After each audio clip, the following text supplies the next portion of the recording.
Welcome to the Life Domination Program. This is CJ, the Metal Motivator, metalmotivation.com, and cjortiz.com.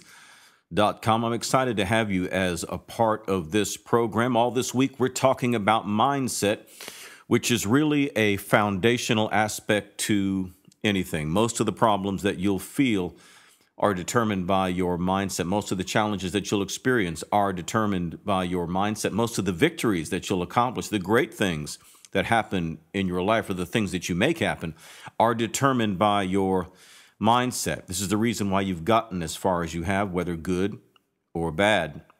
Now, when I say mindset, I'm referring to something more than simply positive versus negative thinking, which is where a lot of motivational teaching tends to remain. Positive versus negative thinking. It's the Peter Pan syndrome, as I like to call it, where all you have to do is think happy thoughts if you really want to fly. In actuality, and I qualify these statements by saying this, but I'm in that story of Peter Pan much more interested in Captain Hook and his outlook than I am in Peter Pan. Captain Hook had a very comprehensive way that he looked at Neverland, something that he wanted to achieve, a comprehensive thing to clear the battlefield, if you will, of his enemies, which were this Peter Pan and his horde. Now, again, I'm not endorsing, of course, the destructive nature of Captain Hook. I'm just trying to set him over against the idea that you can get by simply on happy thoughts. So when I say mindset, I'm referring to something much, much greater than simply positive versus negative thinking. For example, you can have days in which you are more positive than you are negative, and vice versa. But that's something that you can recover from. If you have a bad day, you can recover from that. If you have a bad couple of days, you can recover from that. If you spend a week pretty much in a negative funk, you can still recover from that. A mindset is much, much different. A mindset is much, much deeper. A mindset is more difficult to change. It's more difficult to create. So, for example, most of the people that you have a challenge with, for example, in your life, are people that suffer from a bad mindset.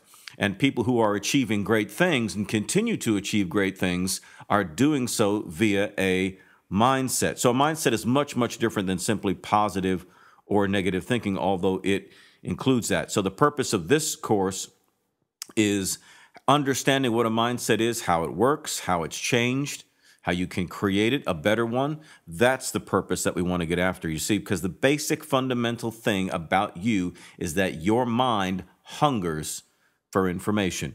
Your mind is never dormant. Your mind is never neutral. Your mind is never idle in the sense that it thinks nothing. Your mind hungers for knowledge. In fact, if you don't feed your mind, it's going to nibble on the trivial. So the first step in personal transformation is the imbibing of the right information for real achievement and lasting change. That's the first thing you've got to understand. And this is what this whole course is all about. And this is why you've even gotten involved in coaching. This is why you read resources. It's so that you can imbibe and learn the principles that govern achievement, the principles that govern real achievement and what I like to call lasting change. Because this is what you want. You want something greater than just getting an ideal job. You want something greater than just getting over a bad habit. You want true and lasting fulfillment. That's why I always often recommend to people, don't pursue happiness, even though that's what the film title's called. Don't pursue happiness, pursue fulfillment. Fulfillment is much, much deeper. Look, it's got the word full and the word fill in it. Fulfillment. In other words, satisfied. That's what you want, right? Not just a giddy happiness, although that's great to have. I'm talking about a deep, lasting satisfaction. That, for the most part, is not going to come from anything external to you. I would argue that fulfillment comes from two basic things: maximizing all that you are and all that you can do. If you can maximize all that you are as a person in terms of your character, your personality, and maximize all that you can do in terms of your abilities, that's going to bring you fulfillment. Now, granted, success, whether materially or in terms of your position, is going to be a manifestation of that, but it's not the goal per se. It's more the evidence that you've arrived, so to speak. But we know people who have achieved great things, but yet they're dissatisfied. Often it's because they lack one or the other.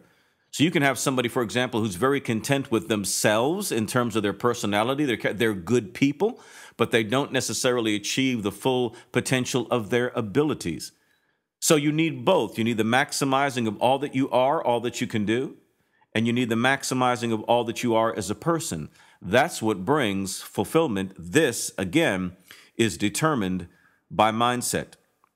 So your mind needs information. So the first step is imbibing the right information for real achievement and lasting change. Now, this is where I'm going to make a radical break with a majority of motivational thinking.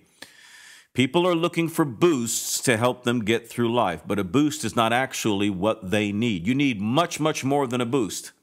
In fact, the number one thing that I see on my page is people telling me that. They say, CJ, you've helped me get through a bad season. CJ, you really helped me get through this week. CJ, you really helped me get through a very dark period in my life. And I'm glad. I'm glad they find inspiration with me or anybody else. That's wonderful. And I'm glad they got through that. But they need something much, much more than boost. They need something much, much more than a motivation that wears out. It's like going to see the Rocky movie. You know, it blows up in you and you get real pumped up. Next thing you know, you're in the gym for the next 2 days. And then what happens? You end up falling back to your default position. And your default position is determined by your mindset.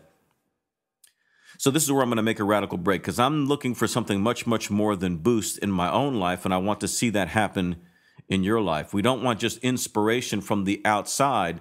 We want motivation to come from within. So you don't need hype. You need to know how. You don't need a boost. You need to master principles. You don't just need to love achievement and success. You need to fall in love with wisdom. And the end result is success. Philosophy, for example, philosophia, is where we get the word philosophy. Philo meaning love, as in Philo. Philo is the word love, as in Philadelphia, brother, city of brotherly love. Philosophia, and Sophia is the word wisdom. Philosophy is the love of wisdom. What is wisdom? Wisdom is principle-based. Wisdom is something that exists outside of you and I, yet judges us both. That's what you want to fall in love with. So when people, for example, tell me, oh, CJ, man, you're really great at this, or you're such a great speaker, you're such a whatever, or they tell you that, I always tell them, listen, it has nothing to do with me. Don't praise the messenger too much. What I want for you to do is to fall in love with the principles. I want you to fall in love with that which is external to you and I. It's the principles that we need to fall in love with. The love of wisdom is the love of principles, the love of eternal verities, secure, absolute knowledge that you can depend on, that you can build your life upon.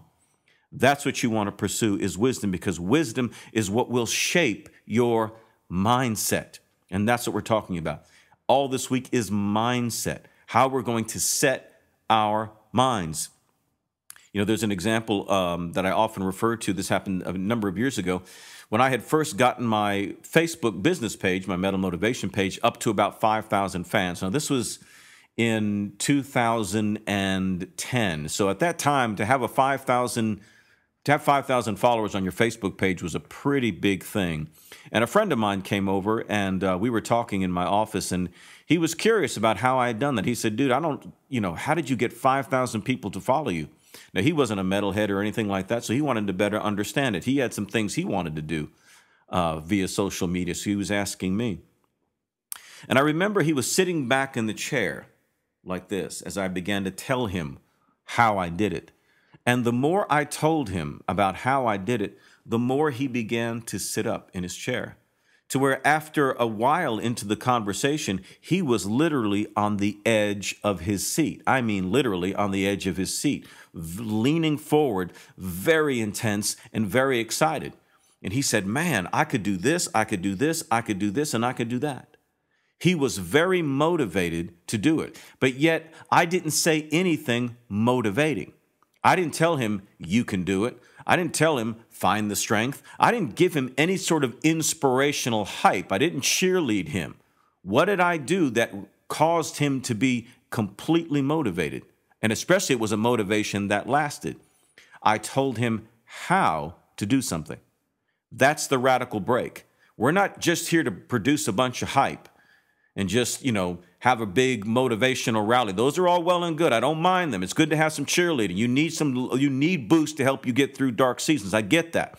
But true and lasting motivation does not come from boosts. It doesn't come from throwing just a match in your gas tank. It'll peter out really quick. True, deep, lasting motivation, lasting drive and determination and diligence it comes from within as you understand how to do something. The more I shared with my friend how I created a large Facebook following, the more motivated he was. He didn't need hype from me. What he needed was to understand how. And that's what these courses are all about. It's about showing you how. I'm not interested in hype. Sure, I'll raise my voice when I go out to speak. I'll do all that. I'll say funny things. I'll try to be as entertaining and engaging a speaker as I can be. I'm not, trying to rain on that parade. But what I am saying is that if you understand principles, then you can truly master your own life. You can master and shape the history that you're living in. You can shape the world that you're living in if you understand principles. Mental motivation began for me as just an idea. Sitting back in this very chair, I had an idea, and I wrote that idea down. Now, just a few years later, it reaches hundreds of thousands of people around the world. Isn't that what Disney said? Finding a great idea and relentlessly dog it until it becomes what you want it to become? Well, that's what we're talking about. So in every area of life, we want to master the principles. We want to discover and know how. We want to create the mindset.